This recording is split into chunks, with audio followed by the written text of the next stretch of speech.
Well, good evening. As parts of interior Alaska struggle with massive fires, thick smoke, evacuations, and closures, some areas are seeing a bit of relief, but others experiencing growth of nearby fires, with Alaska already seeing more than 500,000 acres burned so far this year.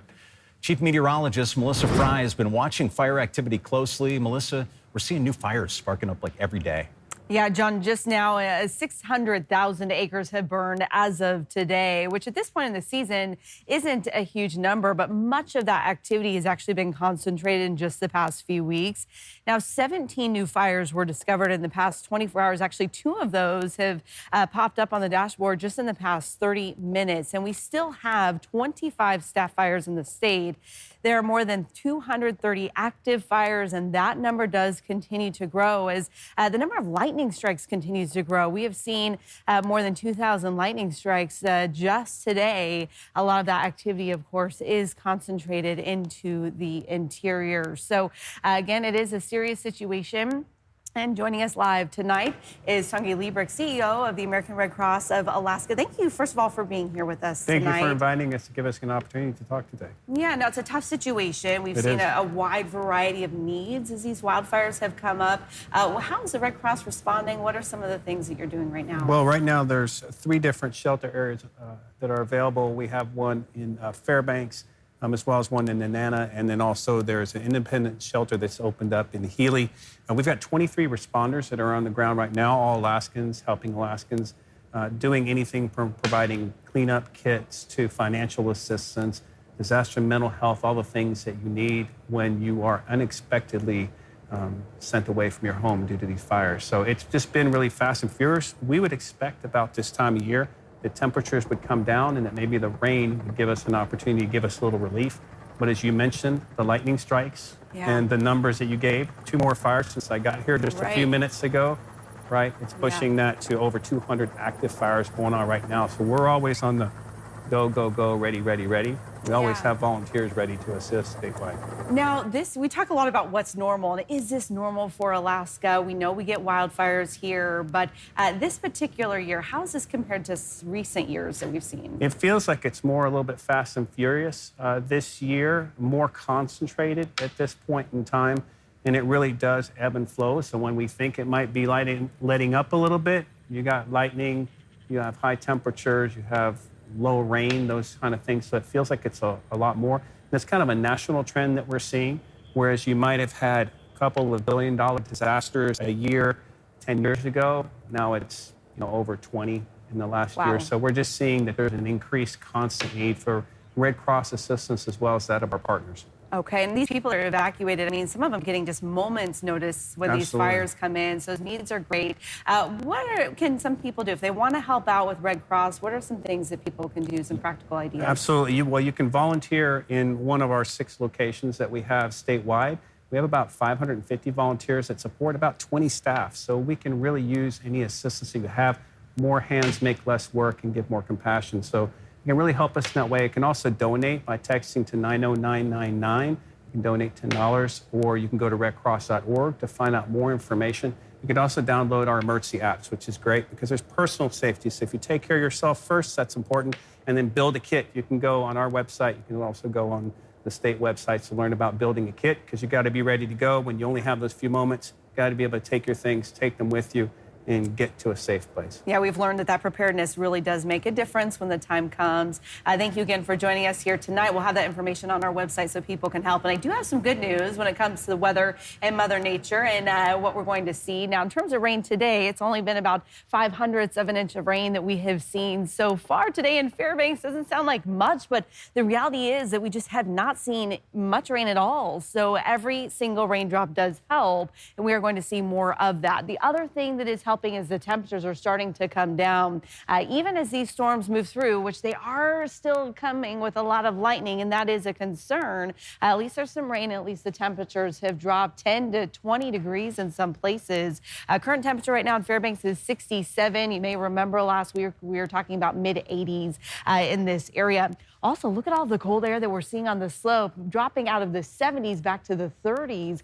We're even looking at chances for snow pushing through the Brooks Range as we head into tonight and tomorrow. So all of that is going to help to bring that fire danger even just slightly. Every little bit does help.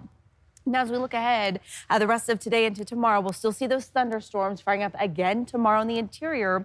We have some rain showers south of there along the Parks Highway. That'll help near Nenana. And then we do have another storm system that's pushing in out of the south. That will bring more rain to south central, mainly for the coastal areas, and it doesn't get here until late tomorrow night into Thursday.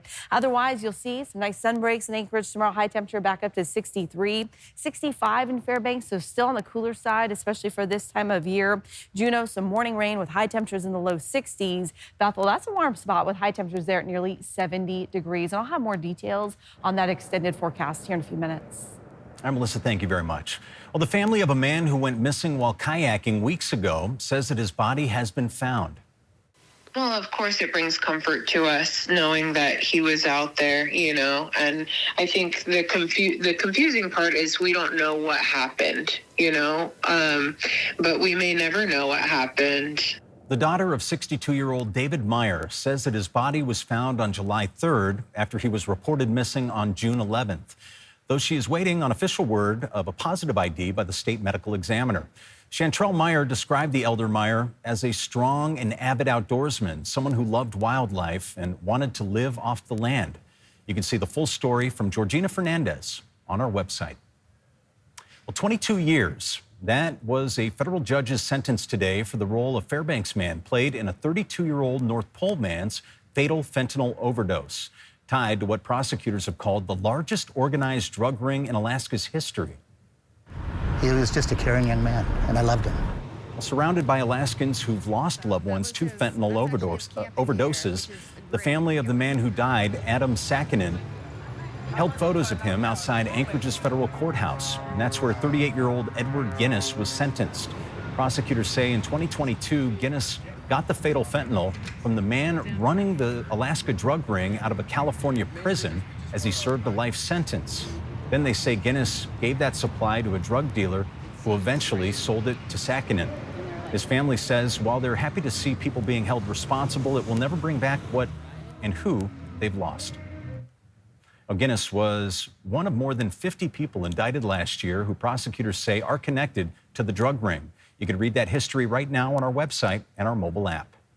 Well, in a murder case that many say still isn't fully solved, a man who was accused and convicted of the filming of the deadly tortures of 2 Alaska Native women sits in jail tonight. But as Rebecca Paulsha tells us, authorities say they believe there may be more victims, Rebecca. Brian Smith was sentenced to 226 years in prison for the murders of Kathleen Jo Henry and Veronica Abowchuk. Police say he recorded their tortures and their deaths. It was a case that garnered national attention, and many people say there could still be other women that Smith has killed whose bodies haven't yet been found. We interviewed Smith from jail, look at the police reports and court documents, and search for answers. Are other women missing? Our special, Kathleen, Jo, and Veronica. Who else? The search for Brian Smith's unwritten victims airs from 8:30 to 9 in the evening on KTUU, Saturday, July 12th. That is this weekend. John. Rebecca Paulsha, thank you very much. Well, the special session, it's nearing. Coming up after the break, what lawmakers are saying about the latest plans. Well, statewide, school superintendents say there is growing concern that the governor's surprise special session will mean they'll have to live with deficit budgets. Political reporter Will Courtney is with us tonight.